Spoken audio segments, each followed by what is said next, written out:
This week's guest is relationship coach Brian Yang.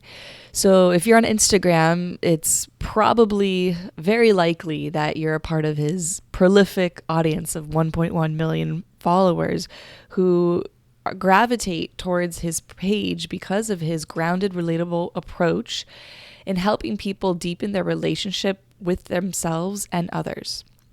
He's developed a system called SIBS, which stands for somatic work, inner child work, breath work, and support, which has guided his clients through what might be the most challenging spiritual path there is, the yoga of relationships. While we don't necessarily use that term at all on the show, it just kept on coming to mind as I re-listened to Brian's story and insights. So in traditional yoga, we unite body, breath, and mind to return to the self, right? So in the yoga of relationships, we do the same, but with other humans. Our partners, whether that's romantic or family or friends or coworkers, they become our mirrors, and pretty much every emotion becomes an invitation to where we're still attached, defended, or separate from love. In this way, our partners, friends, and family become our greatest teachers. They become our gurus, not because they're perfect, but because they reveal the parts of us which are not yet free. It's confronting and it's profound work, and it's a path that Brian has committed himself to and has helped countless others within. So some highlights from this episode.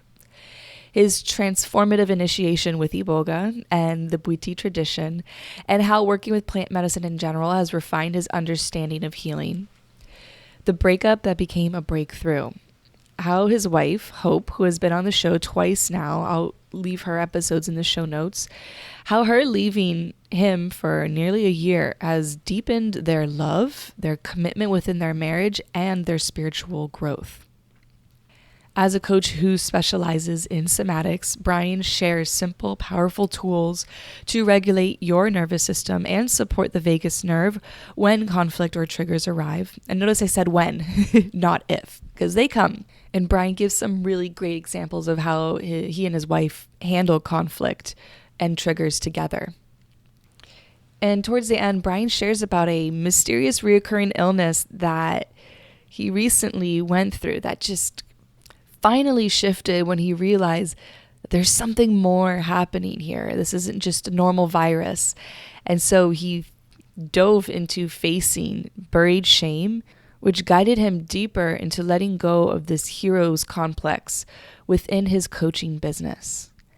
If you would like to connect with Brian, check out his work, or work with him, he has a mentorship program, you can find all of his information in the show notes.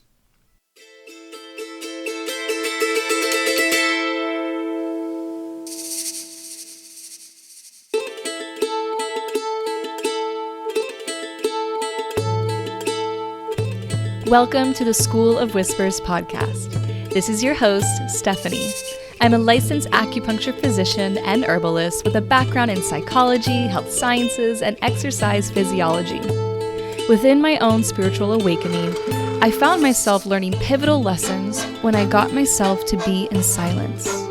Within that silence, the whispers came through.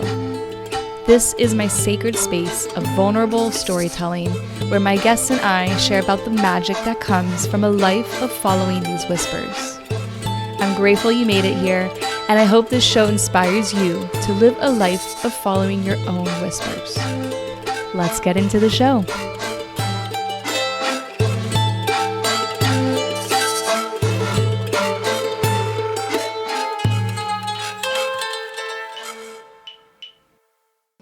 Welcome to the show, Brian. It's such a pleasure to have you on here. Hope's been on the show twice now, so I'm so excited to hear, your story, your life, and just thank you from the bottom of my heart for bottom of my. Oh yeah, absolutely. I'm glad to be here, and I'm honored to be here. And I look forward to whatever I share to hopefully help someone. If it's just There, one person, like so, yeah, yeah. absolutely. So I would love to give you the floor to introduce yourself, Hmm. to share whatever feels relevant in your background or your trainings. But the big question I ask everyone is what do you stand for? Mm. Let's see. I think I'm going to share my background and I kind of come back to that. That's a good one. As far as who I am, I'm Brian Yang. You can find me on social media. Look for Brian Yang or Awakening with Brian. And what I do is I help people heal their childhood wounds that come up in relationships, but really all areas of life. Because when we talk about relationships, everything in life is a relationship, right? Our relationship to work, family, friends, our lovers, especially, where it gets extra spicy. But really, ultimately, is our relationship with ourselves and our emotions and our fears. And so I help people go beyond the mind and go into the body and learn how to feel those difficult feelings and to slow down to be able to feel more. So that unlocks the ability to then be curious. Because oftentimes, as I imagine you might have experienced, and listeners that are listening, sometimes it's hard as hell to be curious because the fight or flight fears take over and you're already in your reactionary state, right? So I work really deep in the nervous system. In fact, I'm trained in nervous system work through Peter Levine's somatic experiencing, but also just a lot of experience doing a lot of work on myself through many, many different modalities. But I try to get into like the body, the subconscious to do the work there, where it's more visceral and experiential, not just simply intellectual. And I feel that's where most people, and myself included, have experienced the most change is when we kind of confront the thing that blocks us viscerally through the body and system. It does a magical thing of dissolving and really just fading away by going into it. And then you pop into the other side of that, which is like, whoa, now I feel more calm all of a sudden. I magically feel calmer. And all of a sudden I can interact with my partners a lot better, see their side, and so on and so forth. So that's the work that I do. But I talk a lot about, especially relationships, because that's where it brings this stuff up the most. All these emotions, all these old childhood patterns. And my journey has involved working with many mentors and coaches and therapists and a hell of a lot of plant medicines. And that's where I kind of what I've done to work on myself, but all my teachings and lessons and the coaching I do is derived from all that experience. Mm. Yeah. And then coming back to what do I stand for? I guess the best way to describe that is I think I stand for just authentically being in the heart. I think is the most important place to be. Mhm. And then if you can lead with the heart, then everything else falls into place. So, yeah.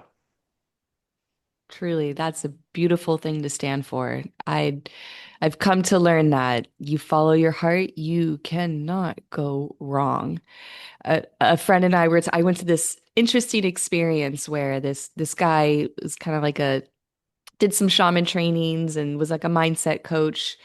And the whole event was him telling women what their trauma is and how that's playing out. It was an interesting. I was really like sitting on my hands, like biting my lip the whole time, and also not biting my lip and just saying a few choice words. But um, we were talking about how I was like, I don't want an expert in my life to tell me what to do. I want a master of the heart in my life, someone who can Mm, could guide me and constantly nudge or push if I need to push me to return to the heart, because yeah. that's the wisdom there. That's the ultimate Mhm. wisdom. Mm. Absolutely. It literally has brain cells in it. So there's intelligence in there. I mean, throughout the whole body, but Mm. there's so much that's happening, that's beyond the mind that it's pretty wild. There's a whole universe below the head, Yeah. right? And the heart, I believe, is the center of We're it. Actually, okay, well, let's what you said there brings me to my first question, which is my selfish question because I just went to Africa to get initiated with the Bwiti. Woo! There Yeah. you go. And actually an experience I had, I was having some somatic reactions like what Uh-huh. I believe it was expanding the capacity of my nervous system. And you know how that Uh-huh. goes with the kundalini and the shakings and so they were Yeah. Yeah. asking me what's happening to you? And I never like it has happened before, but I never stopped to ask Uh-huh. what's really. And what I saw was this like opening portal from my heart and just like a hand going through and just like moving my body around. And then they were like, "Well, what's on the other side of that portal?" And I looked Uh-huh. and I saw I'm a writer, so I saw like these the stories I've created, as well as the mind stories in my life and the astral travel realms I've been to and the plant medicine realms and paintings. I saw just every universe and every possible dimension. I'm still Ooh. unpacking that, but what you said there, like there's a I full can imagine. universe in your heart. I was like, yes, I Mm. I I felt that. But Yep. I would Multidimensional. So I would love to hear about your initiation with the Bwiti, especially just from the lens that you view the world and the work that you do. Mm. So what I've come across is that um, every person's experience with plant medicine is wildly different. There's definitely similar overlaps. And I say that leading into my experience is very different than, for example, Hope's experience with Iboga. Vastly different. It's like not even like it almost feels like it's not the same medicine. But Really? yeah, by what I would say is that when you know it definitely is the essence of like the root medicine because that's what Iboga is like the ground up root of the Iboga tree or the Iboga plant. And it really pulls me into the root of myself. It really connects me even more so than other things like ayahuasca or other medicines, like to the repression that's inside myself. Things like shame, things like terror, just really heavy ass stuff pulls me into those things because that's what's there already, right? Iboga doesn't make me feel something that isn't already there. Mhm. And so I know it's there because, I dig enough and I look at my childhood, like it all lines up. And so it does like kind of a mind purge for me, kind of like defragmenting the computer and just like all this scramble of noise in the head. So there's like a lot of chaos in the head for a while. And then it kind of like pulls up all these repressed emotions for me. I think shame is a big one. I was shamed a lot as a child.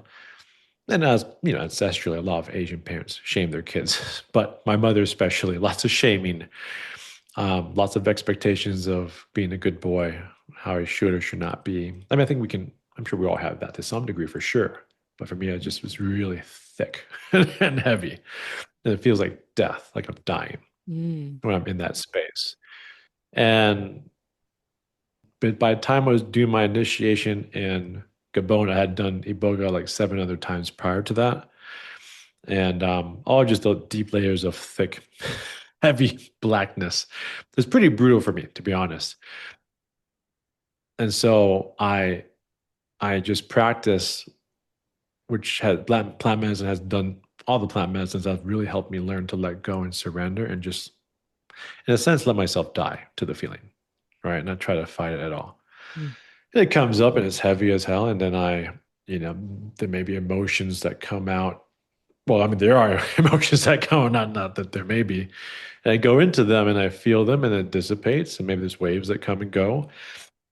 Um, Iboga is very hard on my body for some reason.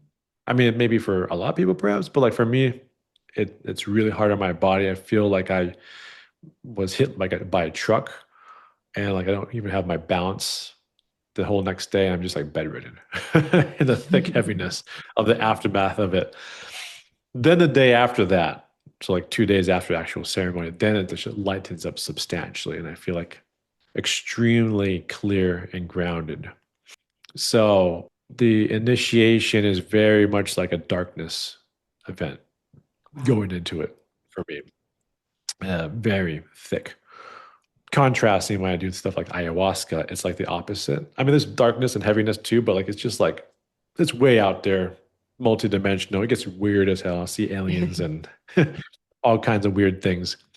Time and space is just all just blown to smithereens. So it's very much out there. Whereas Iboga takes me to the root of like the trenches, the deep, dark trenches inside myself. So very powerful medicine. I feel like those hard ceremonies are the ones that really change me the most.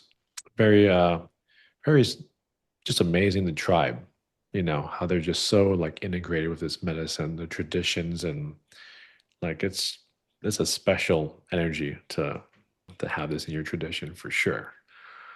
Um, yeah. What else? As far as how that initiation was, it felt like in a way like a rebirthing. I had done Iboga a bunch of times already, right? So it wasn't anything crazy profound because, like I said, did seven already in different formats and places, and all very brutally deep. But yeah, I was. It's very powerful medicine. I'd say ayahuasca is very expansive, but iboga for me is like very deep to like the depths of the abyss. Mm. Yeah. It's like a different kind of expansive. It's an expansion within Yeah. itself and a bit of an Yes. Yes. implosion. Implosion is a great word. They keep going and going and going. Yeah. And there's a few things that have come up just listening to you. It really is, and I'm this kind of person too, and that like kudos to you for experiencing the pain the first time, the second, third, all the way the seventh time, and being like, yeah, I'm gonna go to Africa now to do it another time to embrace knowing that it's a walk Yeah. within the underworld. That's actually what Mm. really has me deeply resonating with the Bwiti is like how they say that the only truth is death. Mm. Yep. Yeah. Yeah. Like I don't fully agree with everything within like the Africa Bwiti. I feel like there's their Yeah. Bwiti, there's the Bwiti we connect with within our hearts. But Mm. man, Indeed. that is like I can get around that. Thank you. Yeah. And so I would love to Yep. Death brings up. hear I'm sorry, what was that? I think just death brings up so much. Sometimes we have to allow ourselves to die over and over again. And so that there's a lot there, however you want to talk about it. Sometimes it brings up more truth about us because when we're confronted with death, we can see the truth of, all the things that we've been holding on to. And now we're finally letting go of it. And therefore it can feel like, like it's like a dying. And so when things die, you see it more clearly in a sense. At least that's the way I Exactly. would interpret Exactly. it. Truly, there's no more fantasy when you can Hmm. see it for what it is, and if it must die, it must. But which, like you and Hope, your wife, you guys broke up, you let it die so that Hmm. something new could form from it. Yeah. And that is what happened, although we weren't really aware of the magic of that. We were just, okay, maybe it's not going to work out. She broke up with me, actually. So I'll be honest, I'll be vulnerable with that. She broke up with me because multiple reasons she'll say, one on one hand, she was going through her own stuff. She felt like it was too much for me to handle.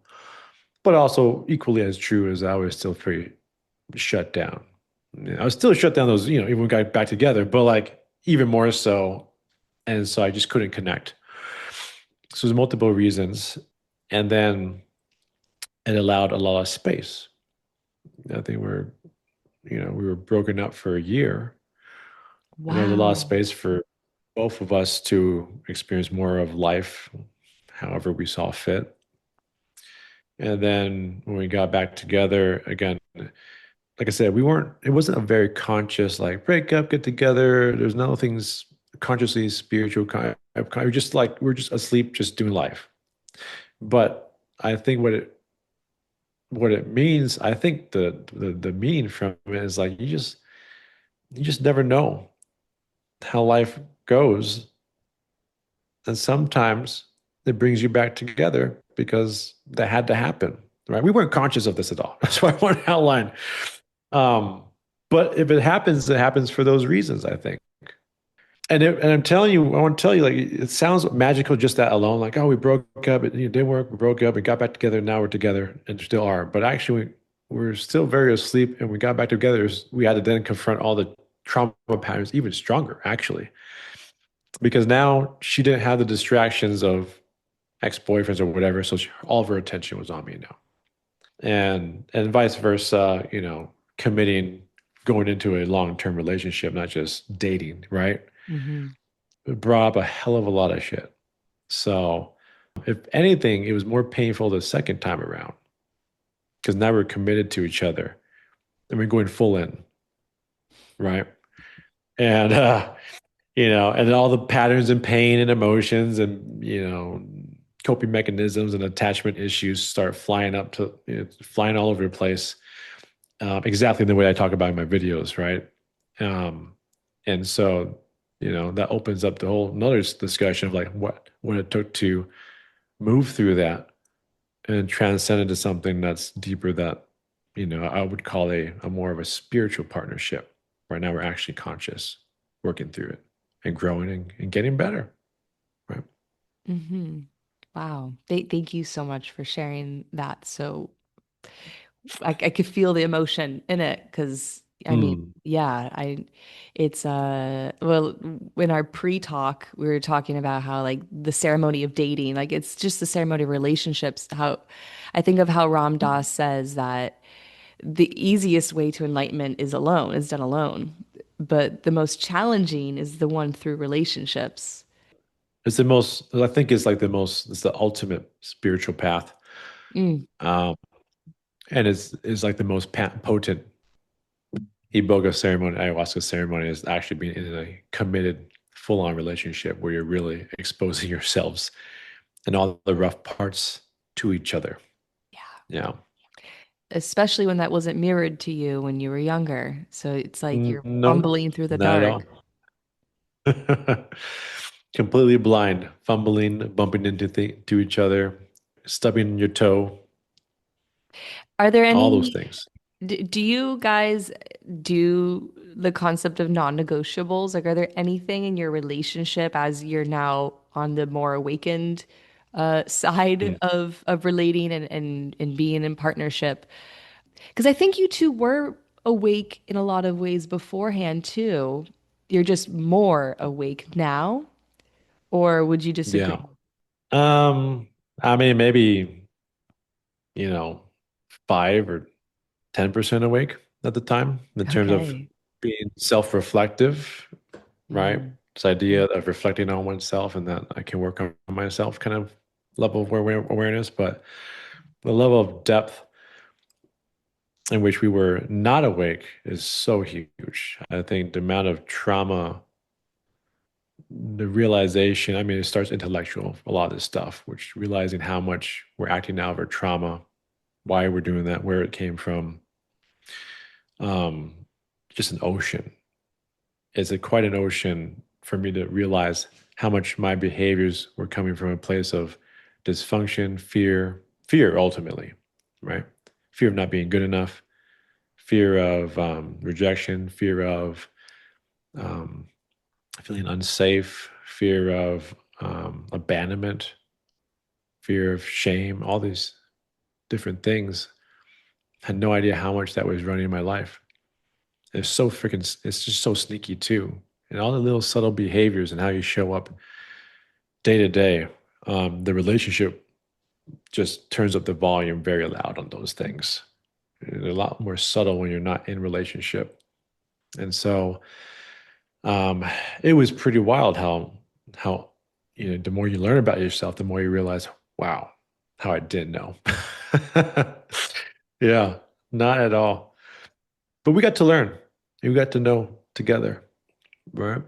Through the roller coasters, ups and downs, we got to know a lot about each other, but ourselves, and get presented with massive amounts, massive, like a ocean of opportunities of feeling all these triggers and pains that come up, that they were always controlling us, even throughout other areas of life. It's just so loud in relationship. It's like You just can't get away from seeing that if you're willing to see it for what it really is, which is just a little boy inside scared, coping, trying to manage it.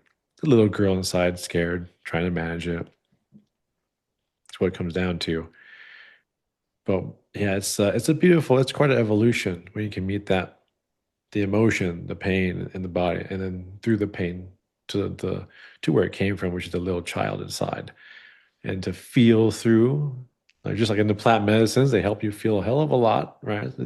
Right, it's the same thing in the relationship, feeling through all those things, and then a layer dissipates, and then you get more every time the layer dissipates, the connection, the highway to the heart, which is full of traffic and noise, that starts to clear up a bit more, and then you got more access to your heart. They can truly feel yourself more authentically and feel your partner more authentically, Mm. beyond the fears of what you want from them ultimately. Because there's a fear, it's like, oh no, I want them to make me feel safe. I want them to not abandon me. I want them to not blame me or shame me. I want them to not touch some pain inside, right? And then there's all this attachment issues come out, whether you're avoidant or anxious or whatever these behavioral issues. Um, and then just more magic happens where you just don't depend on your partner as much. You don't need as much from them. And the paradox is they show up better for you, vice versa. It's just, you're not acting from a place of fear and from a place of more of the love in the heart. It just, things work out a hell of a lot better. Brutal journey to get there and continue to evolve. And, we're not perfect. We still work through these things, but man, what a hell of a journey from the trenches to like, wow, I feel like we're spiritual partners. We're working through this together and we're making progress like every month. We just grow more closer and in love together. But it's not a fairy tale of like we got lucky. Like it was hard ass work. Yeah. A lot of courage and commitment.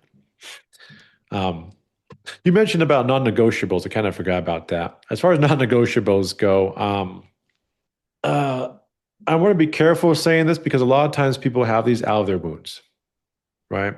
I don't ever want to be talked to like this. I should never have to, raise your voice to me, because you're just so scared of being triggered, right?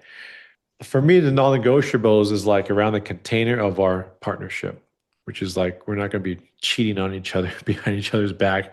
We're not going to be doing any of those things to go behind each other's back to get attention from somewhere else, right? We're in this no matter how hard it is, and we're going to engage with each other as opposed to try to escape, right? So we're both very loyal and faithful to each other. So that's a non-negotiable, right? Um, Other things is I don't know if we even said it out loud, but like if we get to a fight and we're like or we get unconscious, it's like I'm not going to be here for your full unconscious behavior, right? We'll take a break, process, and then come back and try to resolve the conflict again. And we'll try as many times as necessary, but not when it's like we're 9 or 10 out of 10 triggered and, just it's going to be useless to try to resolve anything in that state. But I don't even know if we, it's just something that we've developed as individuals. Like that's just how we have to deal with things, right? Yeah. Um, what else? I mean, I think our relationship is a top priority, that we won't pursue a goal that compromises the relationship. I guess it's kind of fuzzy, but you have to figure out what that is for yourself, right? It's going to be different from relationship to relationship. Because if you're going to be in life partnership with someone, like if you're your business partner, life partner, this partner, that partner, like they're your partner through life. So they have to be a top priority if you want to do this life thing together all the way through. Yeah. Those are the top ones. I would Yeah. say you don't want too many because you're both human and you're going to make mistakes. So you got to leave room for mistakes and wiggle room and try to have a sense of like repair of like, okay, let's work through that. And I Right. like Let's work that through it. it's not about specific behavior. Like you said, it's about how you show up within the container of the Mm-hmm. relationship. You both acknowledge you're both human. We're going to have messes and it comes from wounds and traumas. So that comes up. That's all it is. It's just freaking trauma. And so, we have enough maturity to realize like, okay, when she does this, it's just trauma, not to enable. I know what to do myself if it gets too much, like I can't. It's just not helpful for both of us. And vice versa. She knows that if I'm doing something, it's like, Alpha, I'm being, if I'm maybe I'm working a little bit too long, distracted, or if I'm a little bit disconnected, overthinking in my head because I'm maybe stressed, like, okay, that's just me being a little boy, maybe putting a little bit too much pressure on myself. And so those behavior patterns are happening. Right. And she gets to just kind of bring it up to me. And I get to like, oh shit, you're right. I get to try to wake up and come back to the present moment. Right. Yeah. And so there's wiggle room for things like that. Yeah. A question that's been coming up a lot with my patients. I'm an acupuncturist, and a question Cool. that patients have been asking me a lot is how to help with the vagus nerve, how to help with getting to rest and digest. And so we'll have Yeah. conversations. There's just various tools. There's never just one right tool. So I would love to hear from you the some tools that you have found helpful for yourself, for your clients on the journey of just like expanding yourself as a partner, expanding your capacity, and not showing Mhm. up as that little boy. Mm. Yeah. There's a lot of different things in that, right? So like, how do you get more access to the vagus nerve? And then also, how do you not show up as like the little boy, right? Or the little girl, any Yeah, the little little one, wounded child, the little one, right? the scared little Um, one. yeah, get so scared so easily. I tell you that. Yeah. These parts of ourselves. So, I mean, with the vagus nerve, there's a lot of different things, right? There's if you want like very tactical things, there's this was developed by Peter Levine. It's like the VU sound. So it creates a tone and a vibration in your torso that directly stimulates the vagus nerve. And so it's like a deep breath all the way in, a deep belly breath all the way in. And then you make a very long, drawn out voo sound. And you want to make it bassy, and that bassiness stimulates the vagus nerve. And you can allow the nervous system to better discharge any built up, pent up emotional distress, and then start to come back into parasympathetic a bit more. Other things are grounding techniques. Oftentimes, when we're in an emotional state, vast majority of the time, we're not actually present, right? We're thrown back into time, all the other times where we were kind of in a helpless, compromised situation that this triggering thing in front of me is reminding me of. And so we're going into that same emotional state that we experienced all those times back then, going all the way back to childhood, if we want to keep digging into it. And so to help the body come down, is you're not actually trying to chase the calmness, because I know, we want to stimulate the vagus nerve to calm down, which is great to do, but there needs to be a deeper connection. Something is coming through the shadows to be connected with. And so it needs to be felt. And then if you can feel through it properly, then all the things inside the body, the vagus nerve and other things can start to come online and will naturally dial you down if you connect to the feeling with enough slowing down and giving yourself the presence. And so, a very simple thing to begin that process is two things. There's more, but I'll keep it very simple. Is number one, just acknowledge that you feel something, right? It gets us out of the story and just like, oh, I feel abandoned. I feel alone. I feel hurt. I feel angry. I feel frustrated. I feel distress, right? Don't worry about labeling it perfectly. I feel something and it's understandable that I feel this way. Notice it's understandable. I feel something as opposed to how I should or should not feel, right? Because we oftentimes have an idea going in like, I shouldn't be feeling this way. I should feel this thing instead. No, I feel this thing. That's what I'm feeling right now. I am feeling this thing right now. It doesn't matter anything else, Mhm. right? So it's a self-acknowledgement. It's literally a self-validation that happens immediately when you do that. You don't want to spend too much time on that, right? It's just a quick, less than a minute you do that. And the second thing, which is an even more important question, is like go right into where do I feel this feeling? Rejection, abandonment, anger, sadness, whatever the words, however you want to label it. Where in the body do I feel it? Which immediately takes you out of your head and moves you into your body, right? It does that immediately. And Dr. Gabor Mate says, wherever there's tension it just needs attention, right? So that's what's happening. You're giving attention to where that discomfort is showing up in your body. It doesn't matter the reason or whoever, what they did right or wrong.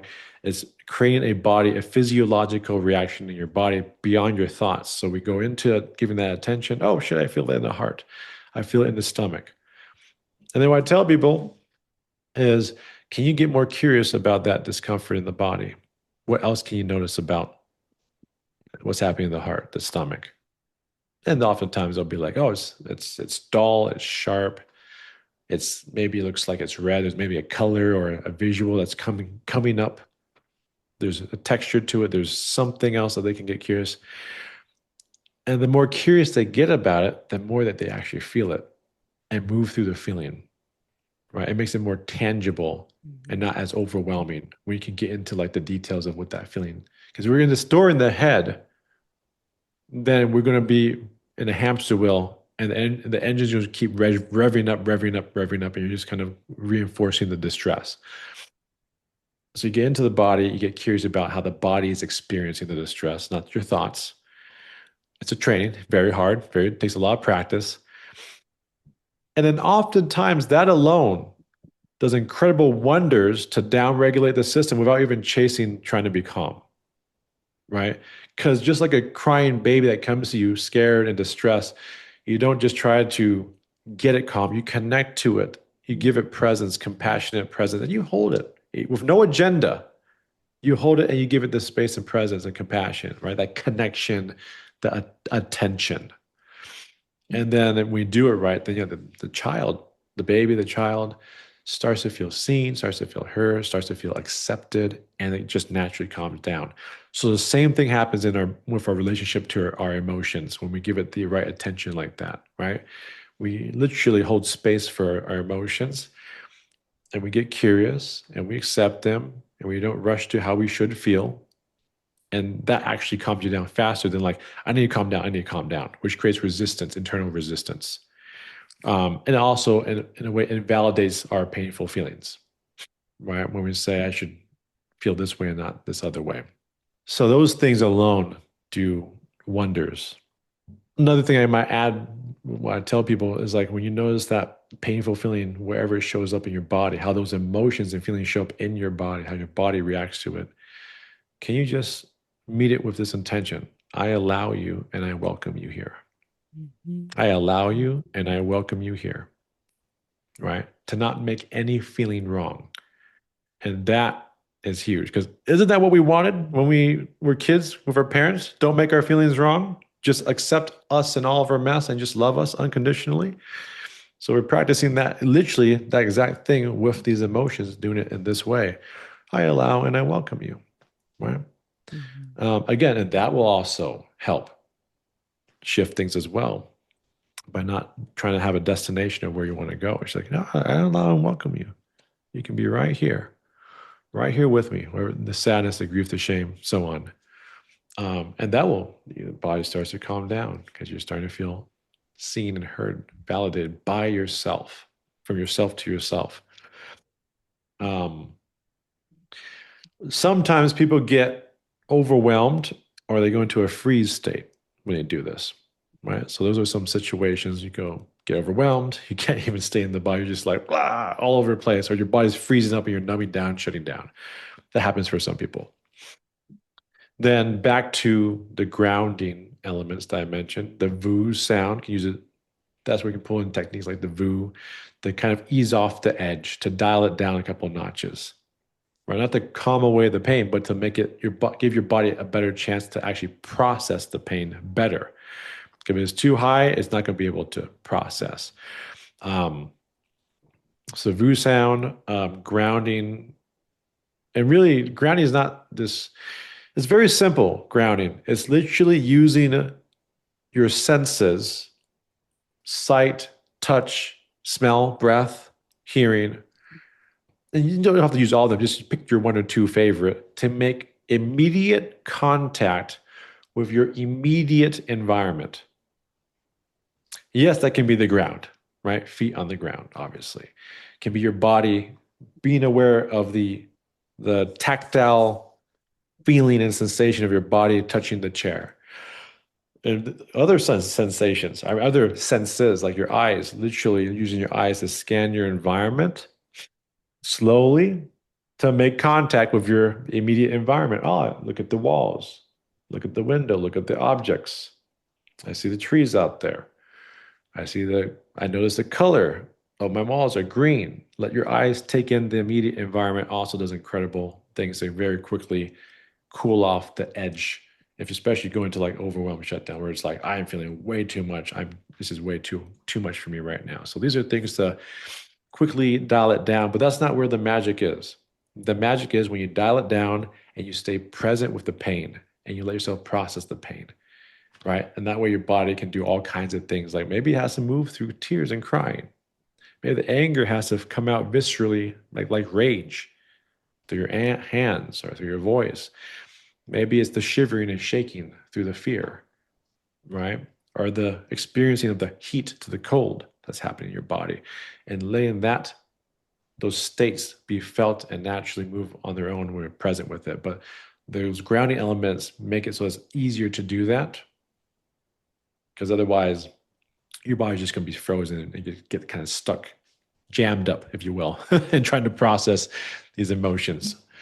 Um, so yeah, I mean, there's a lot you can do, but those are like really key things. If you just keep doing those things, it's going to help you out massively. Mhm. Mhm. A few of the things that you said, especially with the parents and just the attention and how we really just want to be seen and validated. I was thinking about Yeah. Ram Dass is my boyfriend. He's been my OG since the day I left my husband. And Yeah. something he recently said in a talk is how it was a magazine that wrote an article about how pathetic it is that everyone wants to share everything about themselves. Everyone wants to know what kind of sheets is I was gonna say P. Diddy, but maybe that's not the right person to Justin Timberlake. I don't know, some famous people. Like, what sheets are they sleeping on? How, like the egotistical nature of wanting to share, share, share. And this was like Yeah. back in the 80s or 90s. So compared Yeah. to what the culture is now, the share culture. But something that he said really made me stop in my tracks and just see it from a different perspective is, are we all being egotistical here? Is that wrong?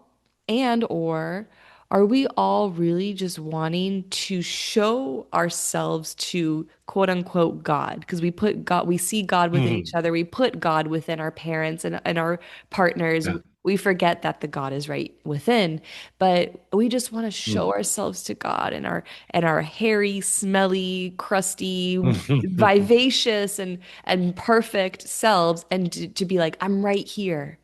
I'm right here. And I love because that's the process I've been going through. Like my ex and I, we met each other as two C's that created a circle. And now Mhm. I am a full circle. I won't connect. I don't think I can connect with a man who is a C anymore. And Mm. the process within that has been like, I'm right here just to myself.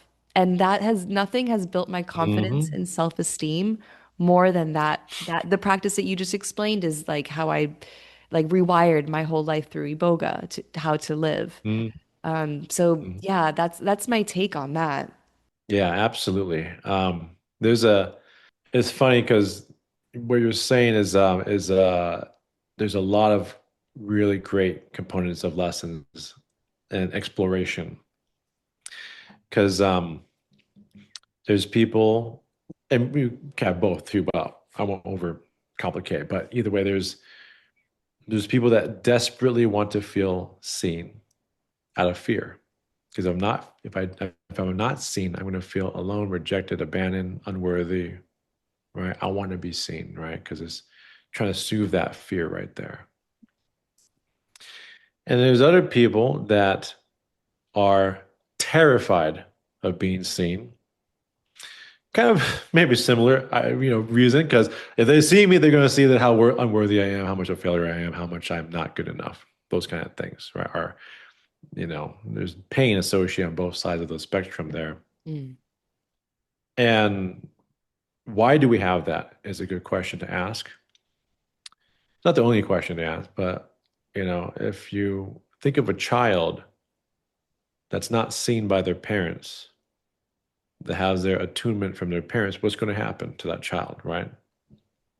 Puts them in a very vulnerable state. They could be taken advantage of from predators, threats, because children are inherently completely reliable on their parents, right? They're on their own, they could die. Every child knows this on a nervous system level. So Mm. the desire to be seen is actually very valid, actually, if you think from a place of a child, because it's really rooted in survival. If not seen, dangerous things can happen. Or my parents could just forget me. I could be abandoned. Just bad things can happen if I'm not seen.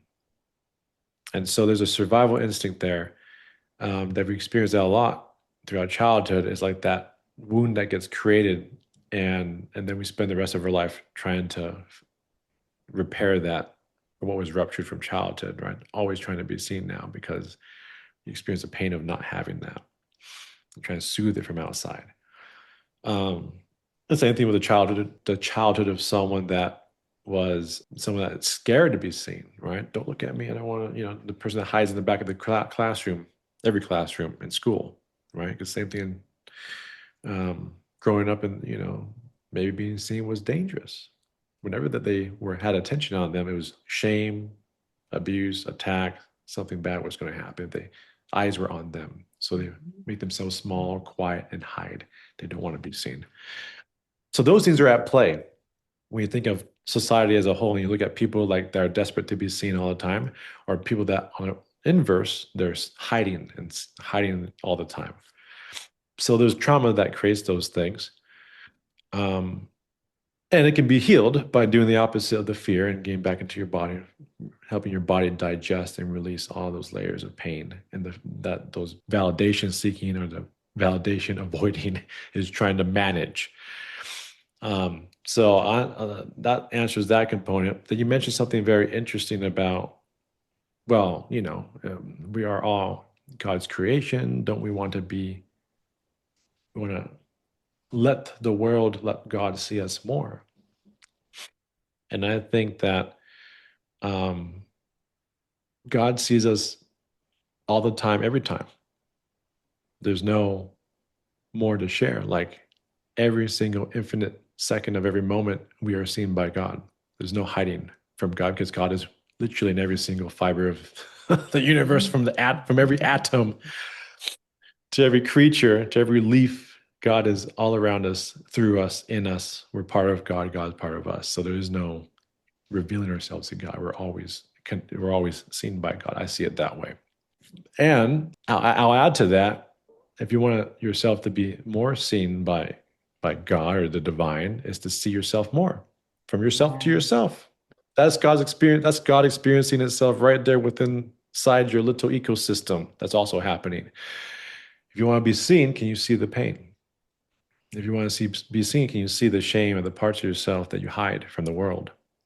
To see them to yourself, to feel them within yourself. That's really being seen. Mm. Um, how well can you see yourself? Fussy. Hmm. Yeah. I really like that. I like that a lot. That's a great distinction to make too, that there's yeah, there's well, like for us as Stephanie, actually, when I went to go do Bufo with Hope years ago, my intention was to experience myself fully and to feel safe while doing so. Mm. And Yeah, beautiful. that, yeah, and it was whoa, the full self. I was pretty like, oh shit. Yep. And over the years, I've just been unpacking that. I've got this like a little bit of a combination of like wanting to hide and like climb to the tallest mountain and like just never see a human again, and to also be in it amongst all of them. The whole world is my family, and then to Yeah. be with to be so fully within that. I have that tension within me, which I think a lot of people do, as with the nature of polarity. But I forget where I was going with that. Um Yeah, wow, I completely lost that train of thought. I guess it wasn't meant to be, That's okay. yeah, to be It's all good. completed there. But oh, the distinction that like when you realize there's really nothing to reveal. Like there's no like as a human it Uh-huh. can be like this is the grand reveal, but really it's like Yeah. it was there all Yeah. along. I love the way you just put it just now. Yeah. Like that there's never something, there's a desire to reveal something to be seen and right kind of on that track. But really the lesson is that there's nothing that was there to be revealed all along. It was always just there. It was always just there. Mhm. Right. Um, Same thing, I think, with all the different things, right? The love that we want is always just there, not it's not out there. It's just there when you slow down. And I would say just really feel through what's blocking you from what's already there, which are just the, you know, whatever uncomfortable emotions that we don't want to deal with. And what I see, and I've experienced in plant medicine ceremonies every single time, but also when I work with clients, because I coach people. It's just like once you really just get really present, authentic, real with yourself of what you're feeling and let yourself experience that, those uncomfortable emotions especially, they dissolve and they were just simply shrouding what was already there, which is the love. Right? All the love and the light and the magic that you are as a person. It's just like all these thick layers of, trauma, fear, heavy stuff that we just were bypassing or just didn't know how to deal with. Didn't know. And for a lot of people, like they just don't know how to feel through their emotions, which is understandable because it is uncomfortable. So, you get really present with yourself, what's there right now. And something reveals itself that needs to be revealed. And then the next thing. But ultimately it all comes back to the same place, the love, the light, um, the magic of who you are, the infinite nature of who you are, the wholeness of who you are. That's always right there. Just have to have enough courage and patience, and to let the layers fly off as you just feel through it, and then you get there. There's a few times there in this conversation, and it brought it back to me that feels worth mentioning too, is just how the condition of ignorance, how in a way precious it is. It is a condition we are all born into. We don't like we're all- Yeah. it's my this is my first time as Stephanie, as far as I know. And Yep. I, throughout my entire life, have not known any better in so Mm. many respects Mhm. and regards. And when I was in Gabon, and one of the first thing I unpacked with as my big Iboga initiation went was shame and guilt foster a hatred of one's own innocence, which is synonymous in this case to ignorance and just not knowing any better. Mm. And I think some Yep. people get trapped as they uncover more and more of themselves. They get trapped in that like that loop of like I should have known better. But it's Uh-huh. Yeah. like Yeah. who says you should have known? Like some people really surprise us. Yeah. Yeah. Well, I mean, when that's learned too, by the way, because I work with people that Mm, have like that pops. That's a very common thing. Like, oh shit, I should have known, but now that I know, I should have known better back then. But um, it's impossible to know better until you know. It's just like a logical fallacy. But that aside, I want to throw that aside for a second. That kind of self-shaming that you're talking about, I think that's a big thing of like the self-shaming, I should have this and that. That's also learned, right? We learn to treat ourselves that way. That's not like a natural instinct to like be hard on ourselves. It's learned. Where do we learn it from? Our parents or family ecosystem, right? Whenever we made a mistake or did something that was not right, not good, bad in the eyes of our parents, then it came in the abuse or the neglect or the pulling love away or the criticisms or whatever you wanted, the fill in the blank. And so we associate that when we make a mistake, that's a bad thing. right? So we learn it right there from childhood. And then we do it to ourselves. So we experience what was done to us, and then we do it to ourselves, and it becomes an unconscious pattern that we play out. And I say that because it helps detach and separate that pattern of self criticism or self shaming away from yourself. Like, oh, this is a thing outside that I learned to do. It's actually not me, right? And when I talk to clients, that pattern is actually not you. You just adopted it, right? And um, and so we get to work with it, right? It doesn't have to be this thing that you do to yourself over and over. We get to work with it now and engage with the energy of it, which again involves a lot of feeling. That's okay to feel through these things. It's even okay to feel the shame, but not get out of the head. Get into the body. Let your body feel through the shame, and it does, and it releases, gets to the other side, and then it's like, oh, okay. I never needed to shame myself, but it's understandable that that was something that I adopted from my upbringing because, of course, I mean, it's your blueprint for life as a child. And so, yeah, I mean that ignorance, that naivety is actually part of the journey. We're meant to be kind of asleep and then wake up to ourselves again and again, over and over again. Right? I mean, even like going really into the spiritual talk. I mean, I believe we all we're an infinite soul that has experienced multiple lives. That's what I believe. And there's a mechanism in this I see in this sort of very physical reality that it's part of the birthing into this new iteration of life that we forget all these infinite spiritual truths. Like it's like the veil that comes in and we come in sort of like amnesia. We forget that we will always be loved. We're always infinite. We will never die. All these things on purpose to like experience like that visceral human experience and then wake up from it, and be like, oh my God, I woke up from that, have that experience, right? I think it's all part of the plan, essentially. And that's that aligns with my world views, my spiritual views. And it, when you put it that way, literally we came here to feel, period. Yeah. Oh yeah. So Yep. yeah, just leaning into it. And I think it's worth mentioning because I think the things that we've unpacked, especially from our own experience, it sounds pretty heavy. And with Bufo, I experienced my parents' trauma. That they had been unable, they were too young to unpack on their own. Yep.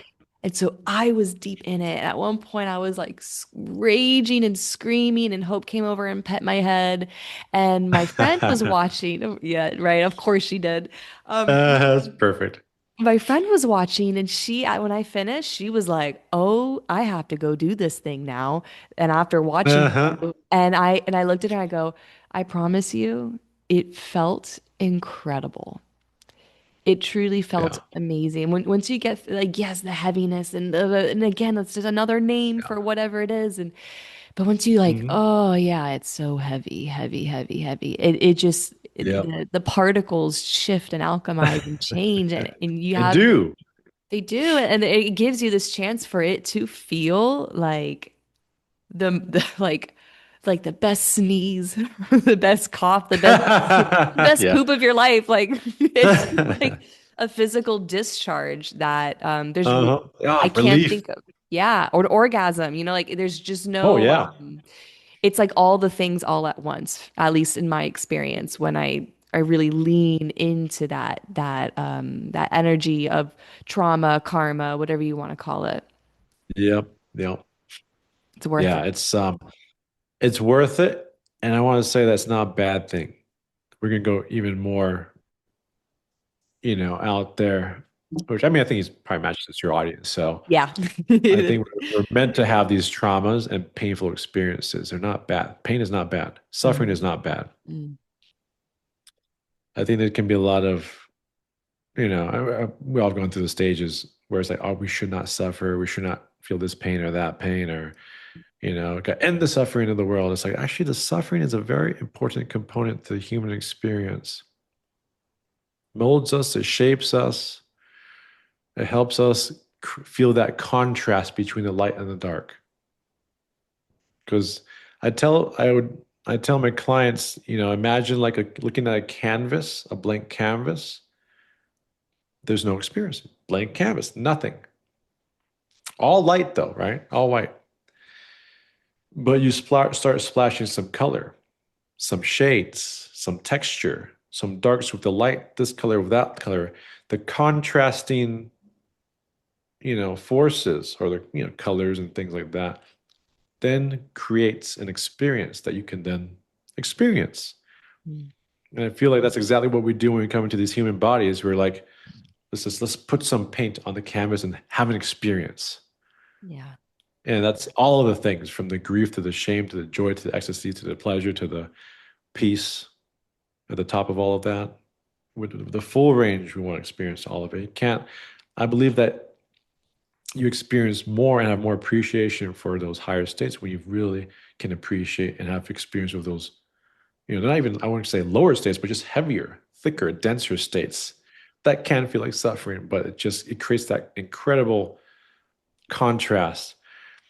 And then, you just appreciate it all. And I think everybody on a soul level, whether they know it or not, they want to experience all of that. That's why look at the movies that we create. Look at the stories that have always been told since the dawn of humanity. It's always a combination of the contrasting emotions and experiences, suffering, triumph, love, disconnection, right? We literally purposely create these stories and we gravitate towards them because we want those experiences. We want the human experience. And so, you know, just realize that this is like when you're going through the challenges of life, like this is something inside me wants to experience this. Can I surrender to that experience fully? And then you experience it fully and then you move on. You literally, it just dissipates and you move on to the next thing and you just keep going. Um, yeah. It what you were saying there reminded me of Ram Dass maybe must be like over my shoulder, like tap in, like tell him this, tell him that. Because there's just one story that he shared about his guru asking a woman who was looping on the suffering about everything Yeah. in her life, and he goes, "Do you like to suffer?" She goes, "What do you mean? Of course I don't like to suffer. Like this, that." And he kept on repeating the question, "But do you like to suffer?" And finally she runs herself out, and he goes, I love to suffer. It just brings me so close to God. And, That's amazing. right. And I thought about that because I was deep in a breakup when I heard that story. And I was just like, oh, that's what I'm going through right now is Yes. getting closer to that 0 point, you know? Yeah. I'll add another flavor to that too.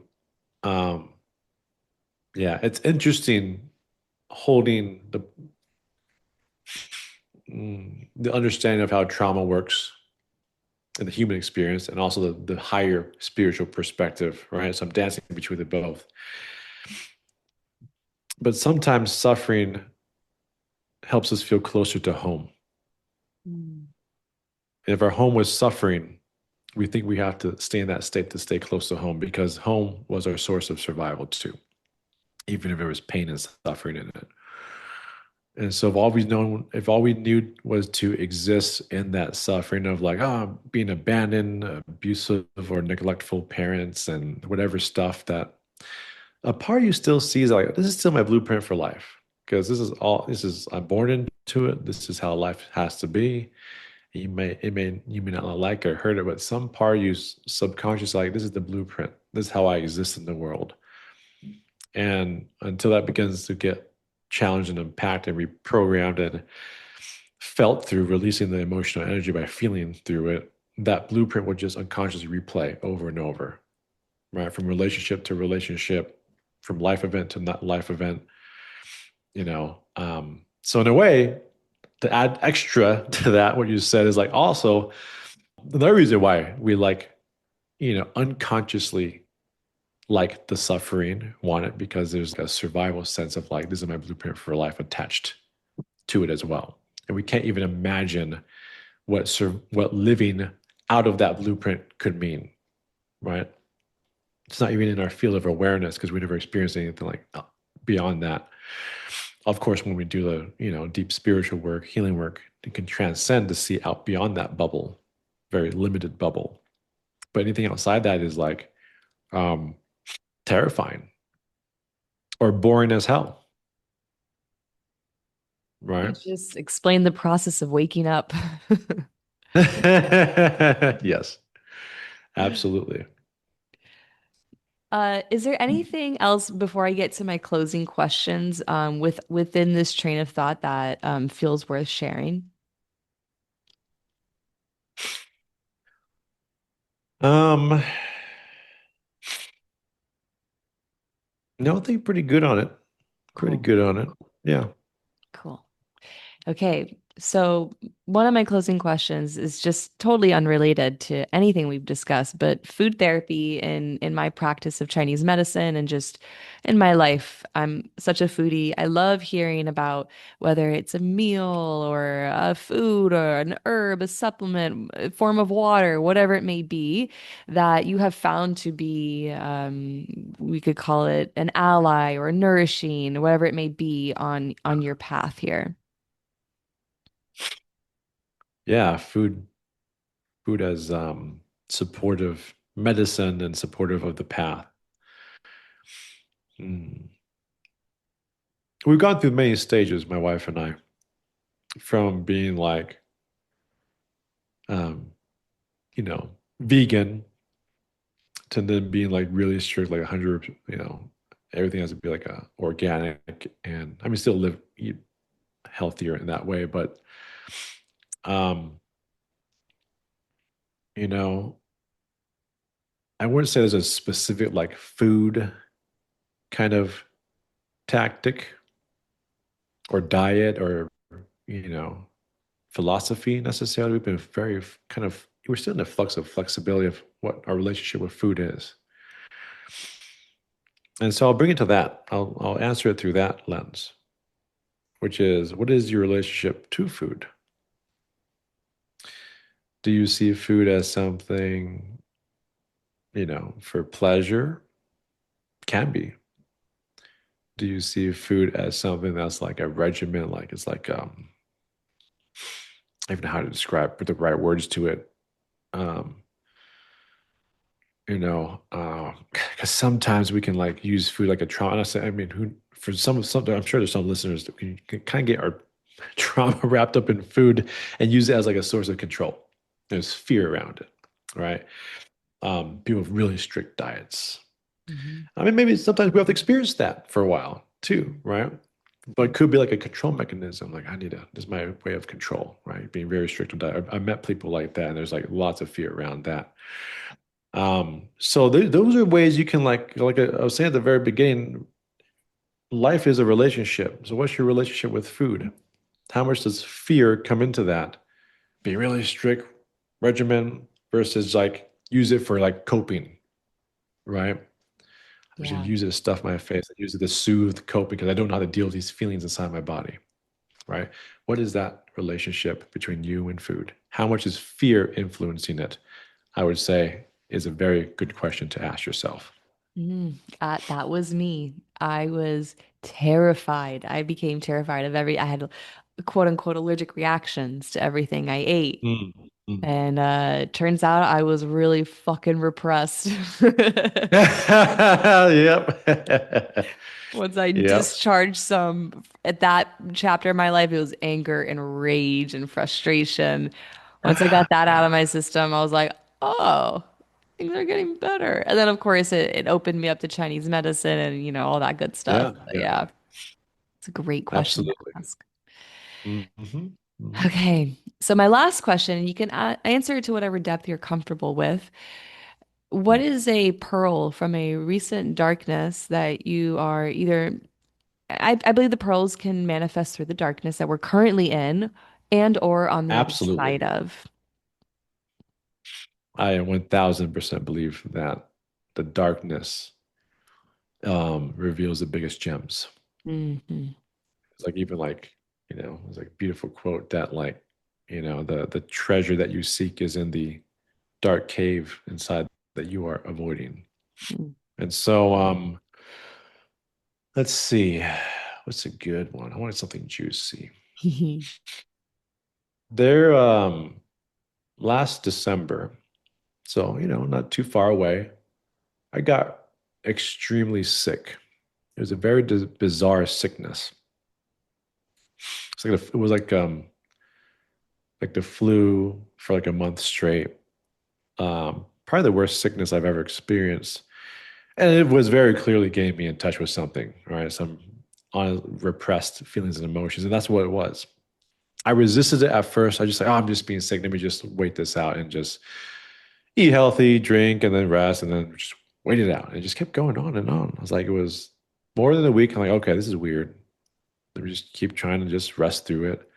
And it kept coming. And like sometimes it would let up for a day and then it would knock me down on my ass and just lay me down on bed again. Like just really intense fevers. Like I lost so much weight. I couldn't function. It was really bad. And eventually it took it was like maybe after the second week, between the second and the third week, I started to ask myself, I was reminded, I was like, okay, this sickness is not just I'm bad luck. Nothing is bad. I don't think anything is random. This is happening for a reason. And it's happening to get me in touch with something.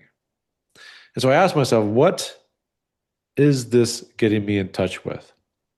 What repressed thing is this getting me in touch with? And I was already in a very vulnerable, weak state, and I just kind of like on the edge, and then the shame started to come up, right? More layers of, I got so many layers of shame. Some more layers of shame coming Same, up. my friend. Uh, Same. There's yeah, been phases in my life where I ate shame for breakfast every single day before I had water.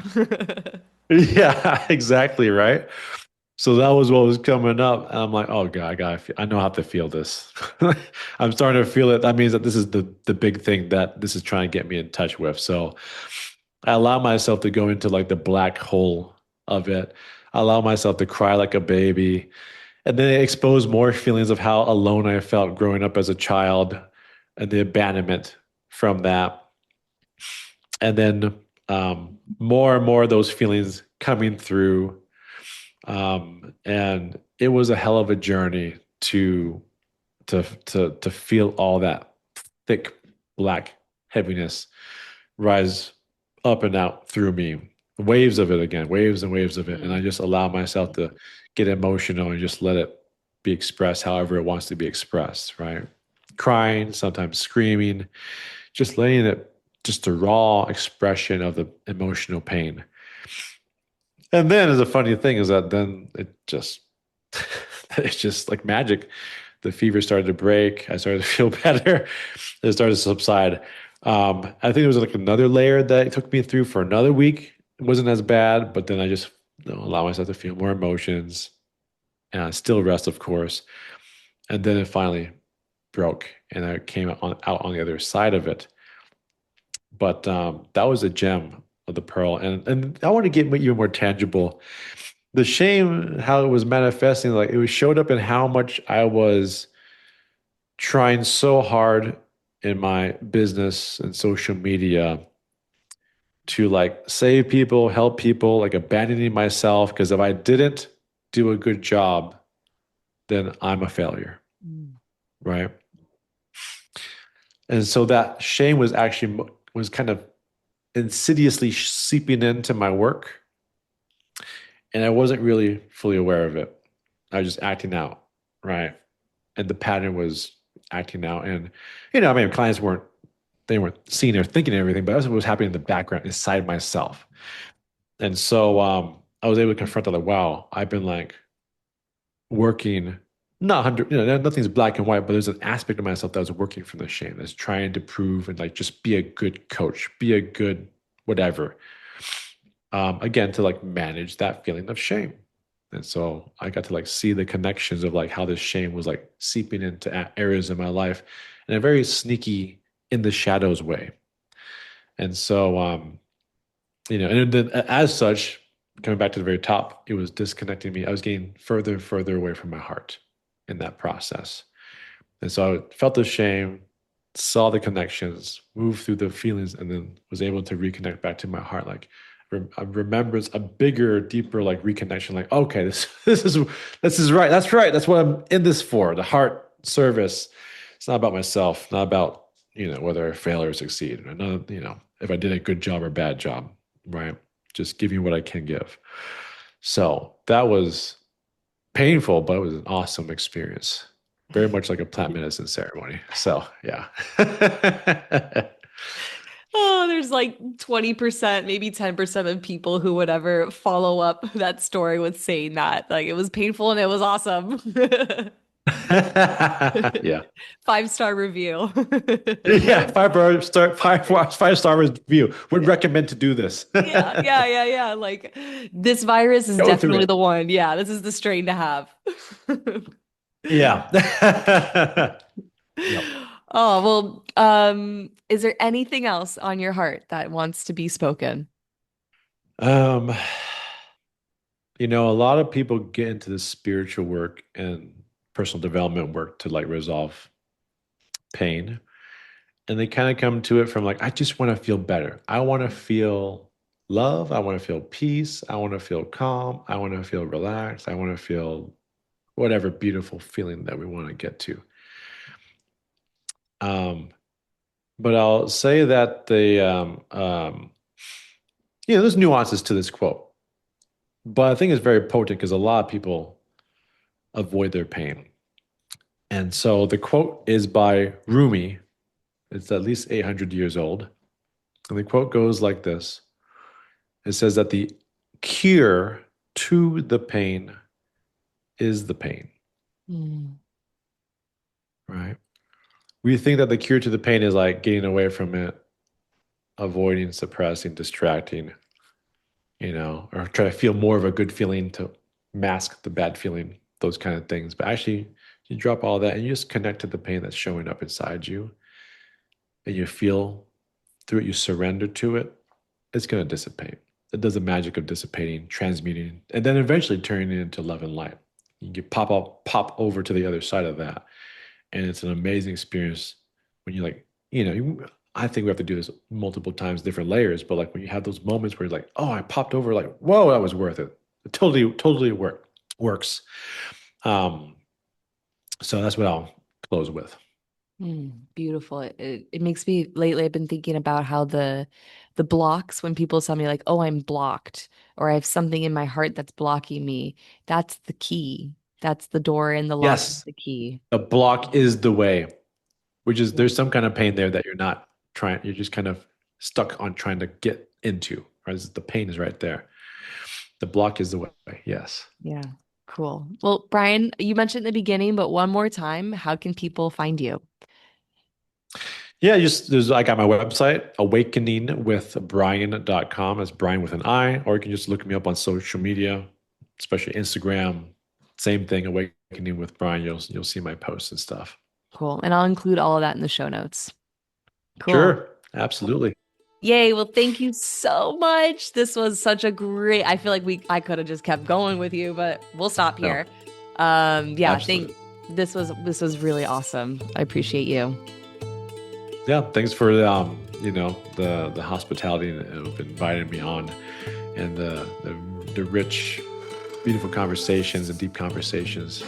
I enjoy just the conversation by itself, regardless of whoever listens. I just enjoy talking about this stuff. So I enjoyed it as well. And until next time. Congratulations, you made it to the end of this episode. Again, if you would like to work with Brian, you can find his information in the show notes. If you enjoyed this episode and you want to show your support and appreciation, be sure to leave your review, 5-star, share with a friend, and make sure that you're subscribed so you don't miss an episode.